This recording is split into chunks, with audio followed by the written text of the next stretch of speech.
So the search continues for a mini sub that disappeared on a trip to view the wreckage of the Titanic. 5 people are on board. The Coast Guard in Boston says that the sub lost contact Sunday, about an hour and 45 minutes into its dive.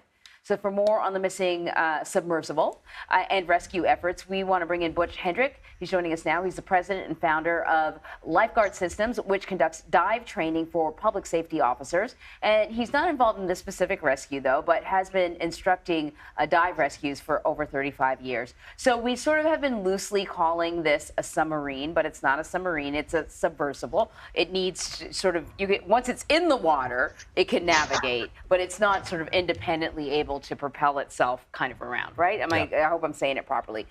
This seems like an incredible complex rescue because they don't even know, to start things off, they don't know if this submersible is under the water or on top of the water. Yeah, it's going to be difficult because, yes, we know that it entered the water at a given time. We know that it had a basic life support system for 96 hours. And we know its project was to go to the bottom at 12,500 feet to be at the Titanic. Approximately 90 minutes after its launch, entering the water, it lost communication. It's very possible that by that period of time, it was already on the bottom, getting ready to view the Titanic, and it could have gotten itself entangled somewhere. Entangled, it's possible that its communication antenna was dislodged, broken, and they lost communication, and that they would still be reasonably possibly with another 40 hours of life support based on the information given. The other scenario, which was put forth by a CBS Sunday morning correspondent, David Pogue, who actually was in that submersible a few years ago doing a story, is that something went horribly wrong. There was an infrastructure issue with the craft itself. And as you know, the pressures at those depths are incredible. In fact, correct me if I'm wrong, most military type submarines generally don't dive any deeper than 1,500 feet. We're talking about almost 12,000 feet. I think that the Titanic is at the bottom of the ocean there, and this might have happened at 9,000 feet, which I think is where they lost communications. At 9,000 feet, I can't imagine the pressure on the submersible there, and so it could have imploded. It could have imploded. More likely, it could have leaked and flooded. Right. One of the things to kind of keep in mind, we see vehicles, automobiles that go in the water all the time on the news. A vehicle that goes in the water near shore is in 10 feet of water. That pressure differential over surface pressure is about 5 pounds per square inch, and you cannot open the doors. The pressure is so great, we can't open a door until the water floods the interior. This, at 12,000 feet, it's 5,000 PSI greater than surface pressure. So the pressure of its own pressure, there's no opening a gate, there's no opening a window, there's no making an interactive lock. What we do look at is if it had a small leak, it's possible that the electrical system has been affected. And if that happened, then it may be, again, that they could still be alive, interior, and breathing, and hoping for someone to come and get them. Now, sorry, the other thing that we mentioned is that they still are sort of trying to determine if perhaps it's on the surface. This submersible has several mechanisms to propel itself up to the surface. And when I first heard that, I thought, and the other thing is they can't get out. Even if they're on the surface, they can't get out because it's bolted shut from the outside. So it's important to find them. But I thought to myself, well, if it's on the surface, can't you just fly over? I mean, why can't they just visually see whether or not it's on the surface? Could weather conditions be making it difficult? Well, it's also the surface area that they're searching is the size of Connecticut or the country of Ireland, is what I understand. But you would have a ballpark area of where they would be headed at least, right? I mean, what would make it difficult to identify them on the surface? Well, right now, as I understand it, the winds are moving between 28 and 30 miles an hour.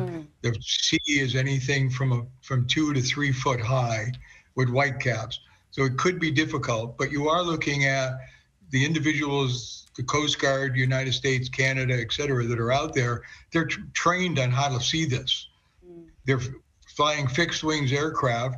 They're able to fly 100-mile square without in no time whatsoever.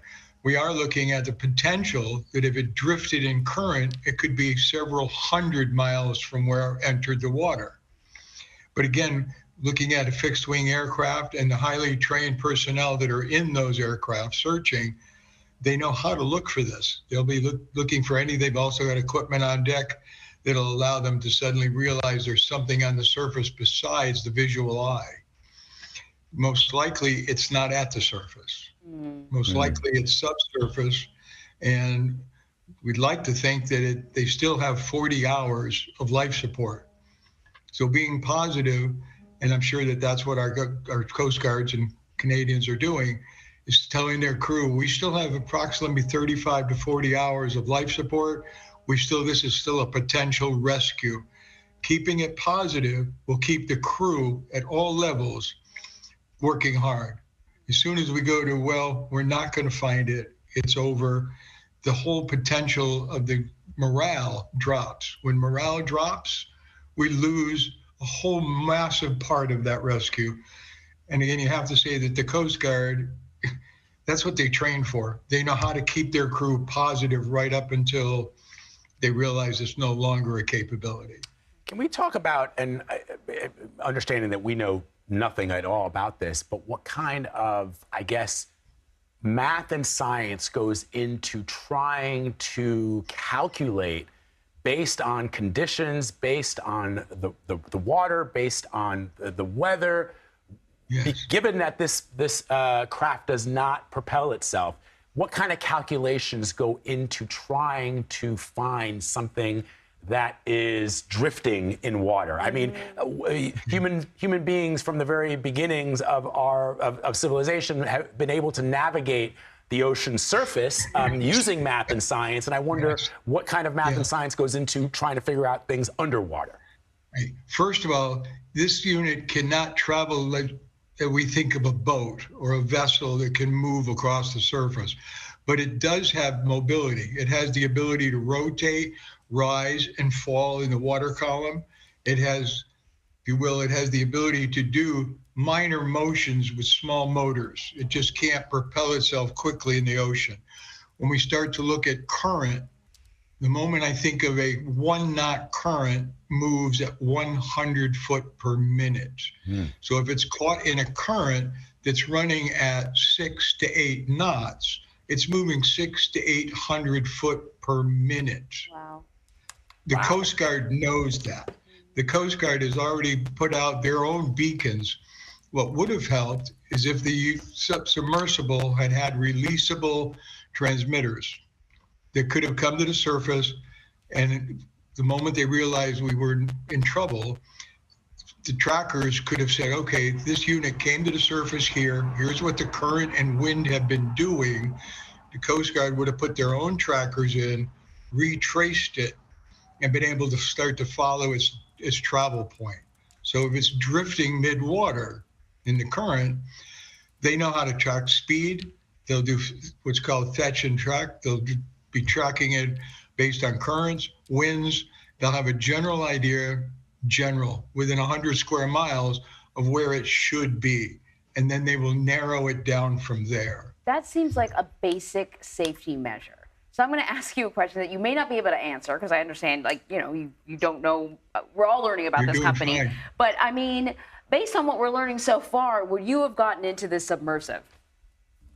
You don't have to answer, but I'm curious. No, I would not.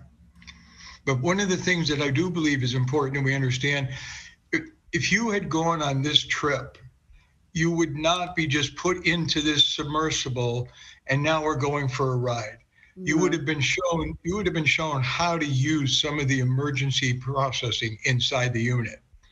So if there's pieces that it's not one person trying to control everything, you'd have probably spent multiple hours learning how to do little pieces that would make it safer for you.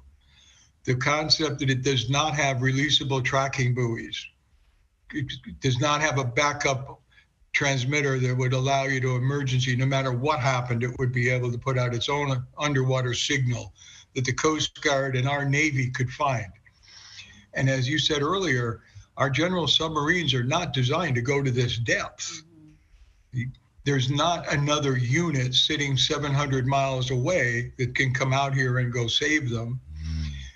When we're looking at putting another unit down to search, we're most likely looking at a unmanned rover. It's basically, it'll be more likely controlled like a Pac-Man.